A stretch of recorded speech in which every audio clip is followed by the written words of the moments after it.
आज हम लोग पढ़ेंगे कॉन्सेंट्रेशन सॉल्यूशन के अंदर मोल फ्रैक्शन।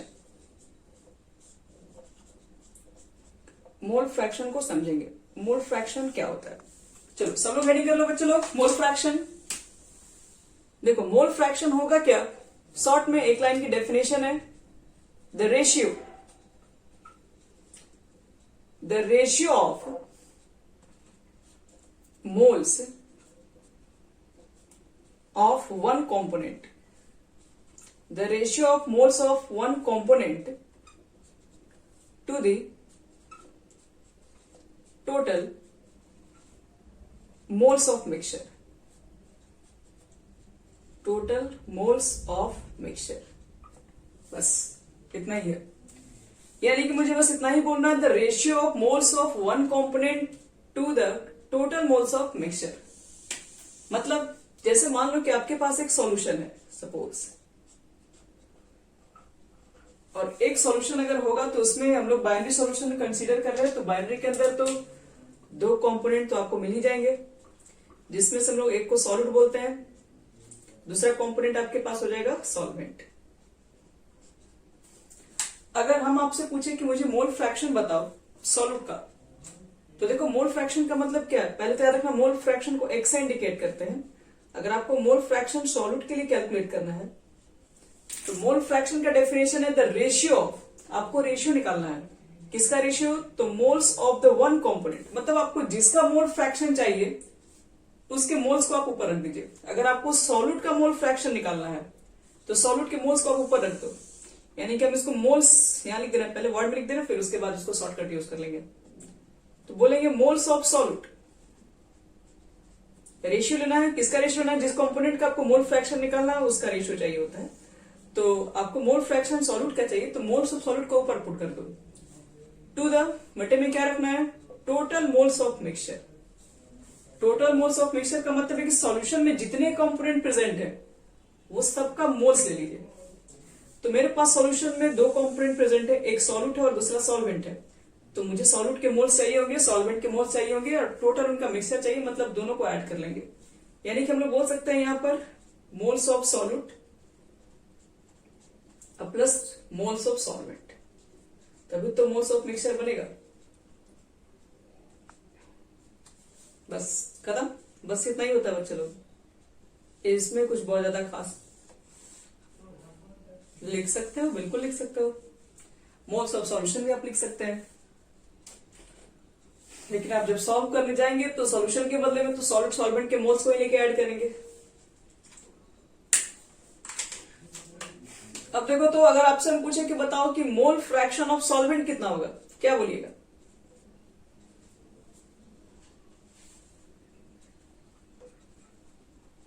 चलो वेरी गुड। मोल फ्रैक्शन जिसका निकालना होगा उसके मोल्स को आपको बस ऊपर रखना है, तो मोल्स ऑफ सॉल्वेंट को आपको बस ऊपर रख देना है यहाँ पे, और देखो नीचे क्या रखेंगे हम लोग, मोल्स ऑफ सॉल्यूशन, और सॉल्यूशन के नाम पे आपके पास आ जाएगा सॉल्यूट होंगे। देखिए कोई जरूरी नहीं है कि आपके पास, कभी कभी क्वेश्चन के अंदर आप देखोगे ना कि तीन तीन कंपोनेंट यूज कर रहे होंगे, तो उससे कोई फर्क नहीं पड़ता, आपको तीनों के मोल्स को ऐड करके नीचे लिख देना है, मोल्स ऑफ सॉल्यूट और मोल्स ऑफ सॉल्वेंट। चलो अब एक चीज यहां पर देखो, और चीज बता रहे हैं, ऊपर से मिटा रहे हैं। अब यहां पर देखो तुम लोग ये लिख सकते हैं, अगर मान लो कि सॉल्यूट के कंपोनेंट को अगर ए मान ले रहे हैं, सॉल्वेंट को बी मान ले रहे हैं, शॉर्टकट यूज कर रहे हैं, तो mole fraction a is equal to moles of a लिखोगे, और बटे में लिखते हो मोल्स ऑफ सॉल्यूशन, तो सॉल्यूशन में सॉल्यूट सॉल्वेंट दोनों के मोल्स को लिखना होगा, तो Na प्लस ए भी लिख दे रहे हैं। अब मोल फ्रैक्शन सॉल्वेंट को निकालेंगे, जिसको हम एक्स बी से इंडिकेट किए, लिख सकते हैं मोल्स ऑफ बी बटे में moles of A plus B. अच्छा एक चीज बताओ यहां से, अगर हम mole fraction A plus mole fraction B का मान पूछे तो कितना हो जाएगा, दोनों को ऐड करो, इसकी वैल्यू को ये 1 हो जाएगा, क्योंकि यहां पर दोनों कैल्शियम सेम हो जाएगा, नीचे Na प्लस एन बी तो दोनों में कॉमन है। तो हमेशा याद रखना है कि moles of solute plus mole fraction of solute और मोल फ्रैक्शन ऑफ सॉल्वेंट, ये दोनों का जब सम निकालोगे तो ये कैंसिल, एलसीएम नीचे का सेम हो गया, ऊपर Na एन बी आ जाएगा, कट के 1 हो जाएगा। तो देखिए यहाँ पे तो इसका मतलब ये है बच्चे लोग, जैसे मान लो कि आपके पास मोल फ्रैक्शन ऑफ सॉल्यूट और सॉल्वेंट निकालने के लिए आया, अगर मैंने मेहनत करके मोल फ्रैक्शन सॉल्यूट निकाल दिया इस फॉर्मूला को यूज करके, तो सॉल्वेंट के लिए क्यों मेहनत करेंगे? सॉल्वेंट के लिए फिर ये फॉर्मूला क्यों यूज करेंगे? हम सीधे 1 में से माइनस कर देंगे तो डायरेक्टली हमारे पास आ जाएगा आंसर। तो इसलिए याद रखना, हमेशा आपके पास सॉल्यूशन के अंदर जितने कंपोनेंट्स प्रेजेंट होंगे वो सारे के मोल फ्रैक्शन को जब सम करोगे तब 1 होगा। ऐसा नहीं कि मान लो कि आपके पास 3 कंपोनेंट है तो आप 2 का सम 1 कर सकते हो, नहीं हो सकता। जब तीनों का निकालोगे, सम 1 करोगे, सॉरी तीनों को सम करोगे तब जाके वो 1 के इक्वल होगा। एक फॉर्मूला तो ये भी हम यूज कर सकते हैं, देखो इसी से हम एक और फॉर्मूला बाहर निकाल रहे हैं। जैसे मान लो कि अभी तो मैंने दोनों को सम किया, बाय द वे अगर हम दोनों को डिवाइड कर देंगे तब कितना हो जाएगा? मोल फ्रैक्शन ऑफ ए बटे में mole fraction of B, check करो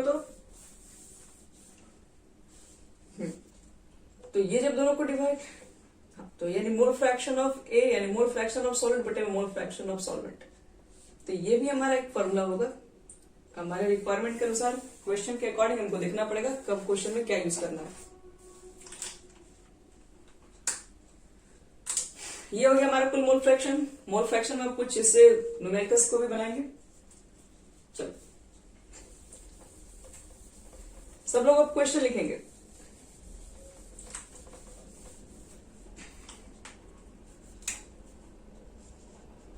क्वेश्चन हमारा ये है, कैलकुलेट करना में है, calculate the mole fraction, calculate the mole fraction of HNO3 nitric acid है in a 63% by wait, by wait लिख दिया जाए चाहे W बाई W दिखिए एक ही चीज है, HNO3 सॉल्यूशन।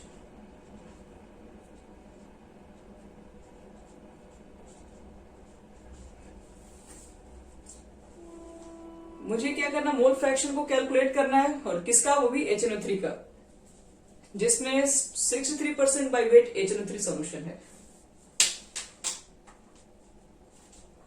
तो पहले तो ये बताओ कि ये क्या रिप्रेजेंट कर रहा है? 63% बाई वेट HNO3 सॉल्यूशन का मतलब क्या समझेंगे हम लोग?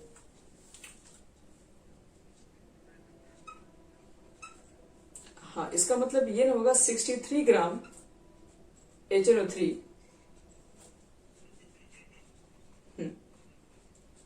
चलो वेरी गुड। 63 ग्राम आपके पास क्या सॉल्यूट है? ये सॉल्यूट के अमाउंट को ही बताता है। 63 ग्राम HNO3 present in 100 gram of solution. ये तो हम लोग लिख लेंगे। अब देखो इसके बाद क्या करेंगे, यहां तक लिखने के बाद यहां से चीजें हम बताओ क्या क्या लिख सकते हैं। तो सबसे पहले लिख सकते हैं weight of HNO3, weight of solute हो गया ये। वेट ऑफ सॉल्यूशन 100, क्या वेट ऑफ सॉल्वेंट में निकाल सकते हैं? वेट ऑफ सॉल्वेंट मतलब यहां पर एक्वस होगा, एक्वस यहां लिख सकते हो। सॉल्वेंट कितना होगा बच्चे लोग, बोलो?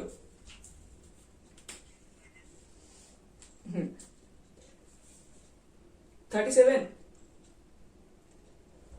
चलो गुड, सबका वेट निकल गया। Solute, solvent, solution. अब आपको निकालना मोल फ्रैक्शन।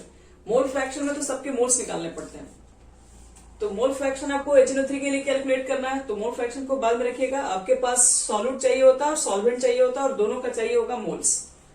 इसका भी मोल्स निकालो और इसके भी मोल्स निकालो।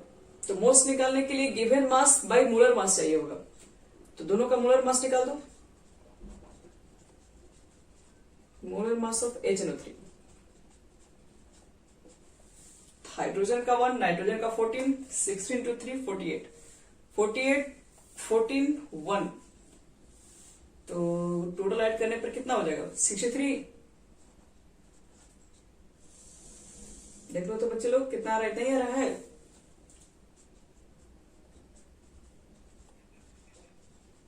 और मोलर मास ऑफ वाटर ये तो लगभग सबको याद ही होना चाहिए, 18 ग्राम पर मोल बोल दो, हो गया। बस मोल्स निकाल दो सबके, moles of HNO3। Moles of HNO3, तो moles is equal to given mass आपके पास 63 है, मोलर मास भी 63 है, और हाँ 1 हो गया। और दूसरे वाले का देखो कितना होगा, मोल्स ऑफ सॉल्वेंट यानी मोल्स ऑफ वाटर 37 बटे में 80, 36 रहता तो कैंसिल भी कर देते, 37 नहीं कटने वाला, छोड़ दीजिए। तब देखो बच्चे लोग मोल्स दोनों की निकल गए, अब आपको निकालना है मोल फ्रैक्शन। तो यहां ऊपर से मिटा रहे हैं, देखो मोल फ्रैक्शन कैसे लिखेंगे।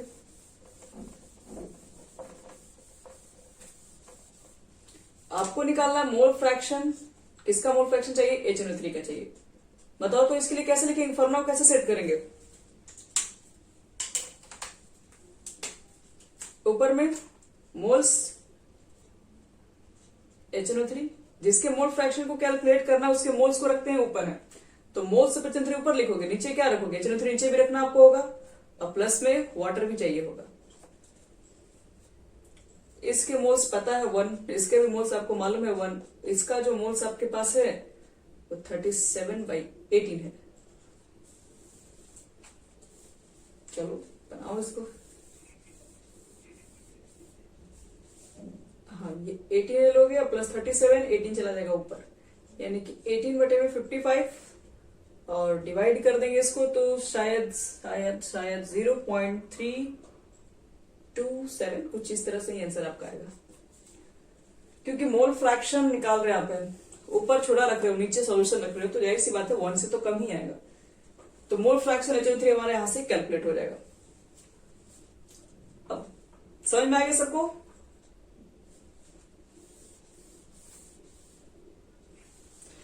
चलो तो नेक्स्ट क्वेश्चन दे रहा है उसको ट्राई करो, वो थोड़ा सा डिफरेंट है।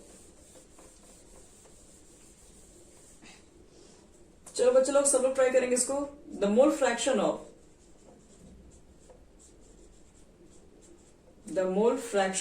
H2SO4 in its solution, in its aqueous solution is 0.2। Calculate करना है, लीजिए कैलकुलेट करना आपको है molality, calculate molality of H2SO4 solution. देखो बच्चे लोग इसमें मोल फ्रैक्शन कैलकुलेट तो नहीं करना है, वो ऑलरेडी आपको गिवन है, आपको निकालना है सॉल्यूशन की मोलालिटी कितनी होगी।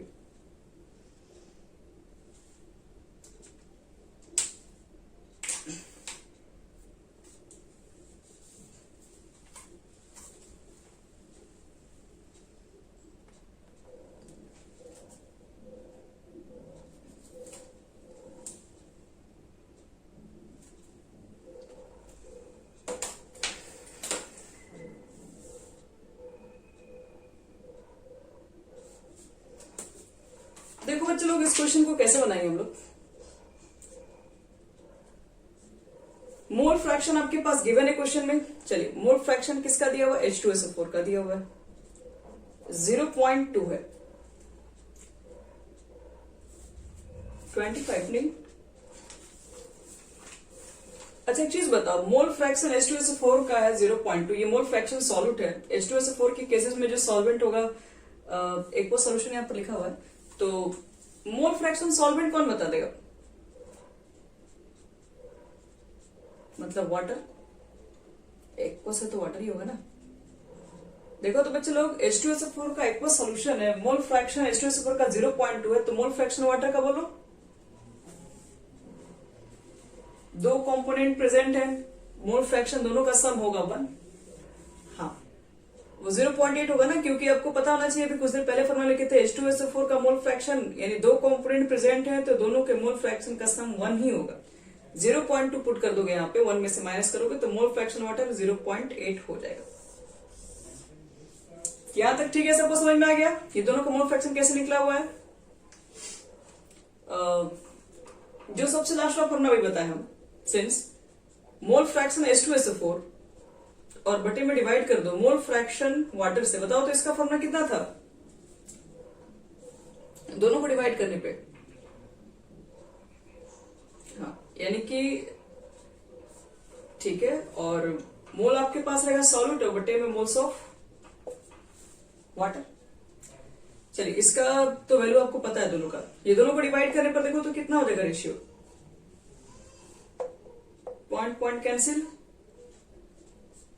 हाँ तो ये तुम्हारा कैंसिल होकर आ जाएगा 1/4। देखो तो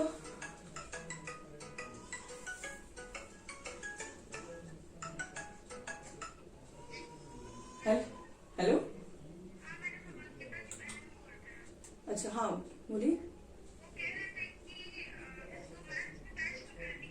हाँ फी 1000।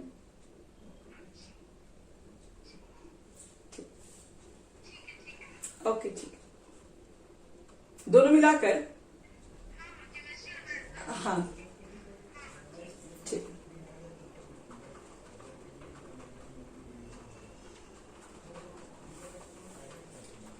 आवाज आ रही हो? चलो चलो, अब एक चीज बताओ तुम लोग का, ये दोनों आपस में इक्वल होता है और इसका रेशियो निकाले तो 1/4 आ गया। तो आप देखिए यहाँ पर मोल्स ऑफ H2SO4 निकालेंगे तो ये हम लोग इस तरह का आप लोग बचपन में क्वेश्चन पढ़े होंगे, P बटा, जैसे हम लोग बचपन पढ़ा था sine theta is equal to P/H था और 1/2 रहता था, तो लिखते थे P is equal to X लिखते थे और H इक्वल टू 2X, ऐसा करके क्वेश्चन बना है रेशियो का, इस टाइप का मैथ्स में। तो एक चीज बताओ, जब भी ये भी रेशियो दिया रहेगा तो हम लिख सकते हैं ना कि मोल्स, यानी मोल्स ऑफ H2SO4 कितना हो जाएगा,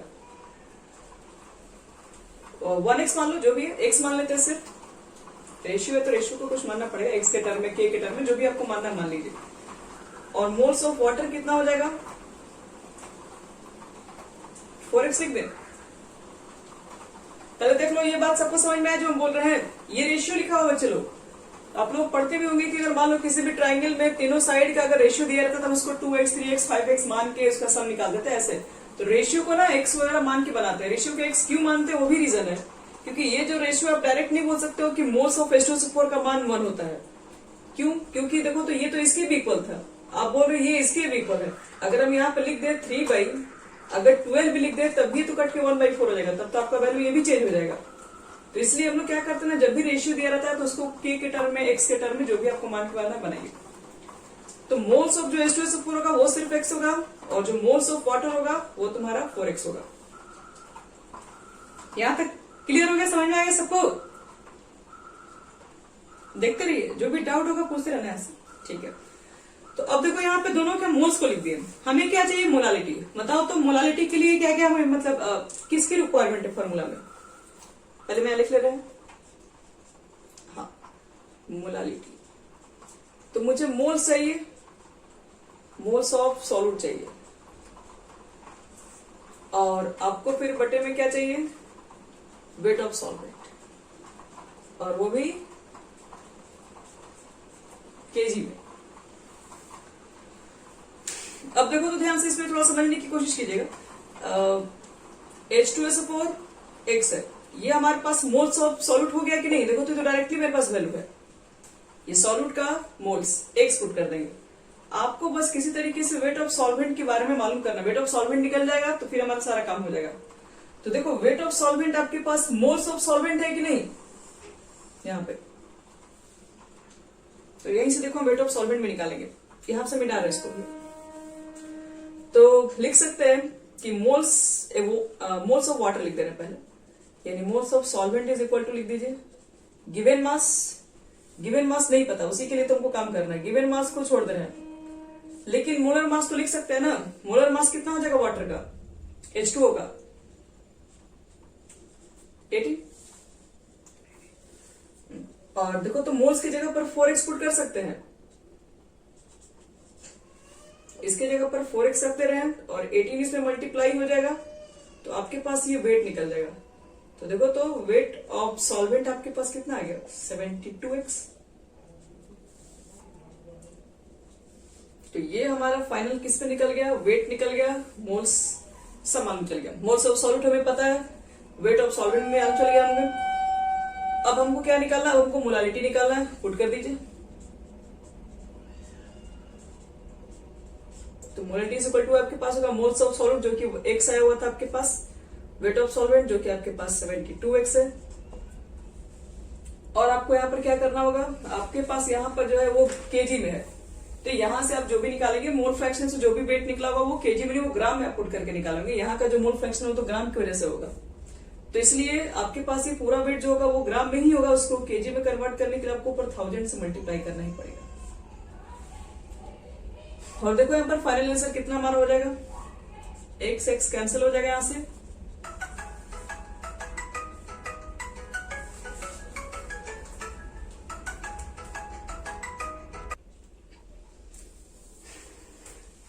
चलो बच्चे लोग अब इसको डिवाइड कर लो, जो आएगा आपका आंसर देख लो कितना आ रहा है। ये 500 हो जाएगा और ये कितना हो जाएगा 36, ये हो जाएगा आपके पास, फिर 2 से कटा दोगे तो 250, ये हो जाएगा 18, फिर 125, ये हो जाएगा तुम्हारा 9। तो इतना आएगा बच्चे लोग 125/9। अब इसको डिवाइड कर लो, ये जो आएगा आपका ये आंसर बन जाएगा।